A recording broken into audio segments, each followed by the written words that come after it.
Good morning, everybody. Welcome back to Cilinix Crypto and welcome to a new video on Pyth. All right. I had to make a video on it. I hold quite a lot of Pyth myself, so that's also a disclaimer that I might be a bit more bullish than you would expect on Pyth. But in general, I mean, the Solana ecosystem is going absolutely crazy. So I covered Jupiter earlier today, even though they will be released at the same point of time. And I also wanted to cover Pyth because Pyth, I think, is one of the greatest projects on Solana. It's also top 3 in total value locked, which at this point of time, it has $1.45 billion in total value locked, which is crazy. But no, I mean, you see Solana fundamentally is doing great. And then you look at Pyth itself. Like I said, if you look at the total value locked for Pyth, I think that's going to look absolutely crazy. All right, and you can see that right here. The total value locked in the matter of, well, we can check out since the beginning of March, it was 830 million. It's now 1.45 billion. So Pyth itself, fundamentally bullish. It's a great project. Solana is doing great, so there's a lot to be bullish about. Just to be fair, I mean, there's not anything at this moment that you can be bearish about.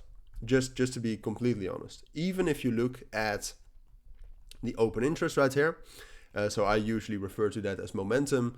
Even if you look at that, that's bullish. So that brings us to the situation where obviously I'm going to tell you that we're going to go up, which I also think is most likely.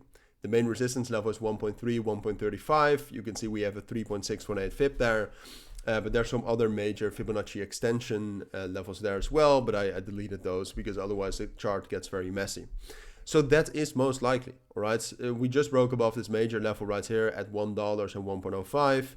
So pulling back into that level is to be expected. And that's also the only part where some sort of hindrance can start to appear. All right, because at this moment, everything looks bullish, but you should be prepared for what you don't expect.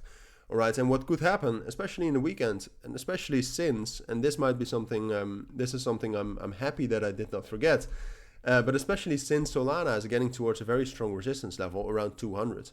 And if Solana finds resistance here, what's going to happen is that Pyth is going to fall back into its main support level, which, like I said, right now is $1. And as long as it holds that level, we're fine, right? If Pyth drops down while Solana finds resistance and we hold $1, then we will break above 1.15 and 1.1 again, and we will rally up to 1.25 and 1.3. However, what's possible, and like I said, this is the main thing to, well, not be scared of, but this is the main thing to be prepared for.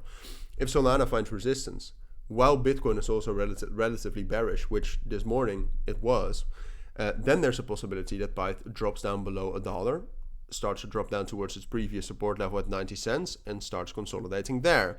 Now, I don't expect us to fall down lower than that, so it's not that bad, but that's a possibility, all right? So just don't get caught up in that. Wait for some sort of a reaction from Solana at its resistance level, and you should, I mean, we all saw the moves that Bitcoin did since last week, Thursday.